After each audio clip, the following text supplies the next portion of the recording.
கண்ணுதான். கண்ணாலதான் எல்லாத்தையுமே பார்க்க முடியும். கண்ணாலதான் நம்ம வளர்ச்சி அடைய முடியும். கண்ணுதான் எல்லா விதமான சக்தியை கொடுக்கக்கூடிய முதல் ஆற்றல்.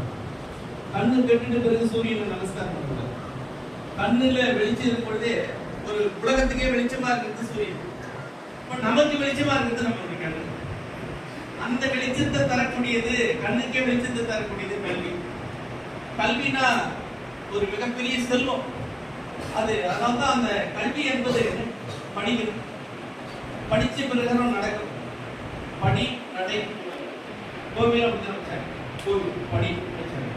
அப்புறம் நடந்து போகிறோம். அப்புறம் கடவுள் அங்கே போயிட்டோம். வீடும் அப்படிதான் படிச்சா படி வைக்கணும். அப்புறம் நடை வச்சாங்க. அப்புறம் வீடும் வச்சாங்க. இதெல்லாம் தான் ஒரு ஆதி நம்மளுடைய பாரம்பரியம். அப்படி நம்ம வாழ்க்கையில முன்னேறணும்னா ஒரு கல்வி நமக்கு தேவை. அதனால இந்த எல்லா கல்வியுமே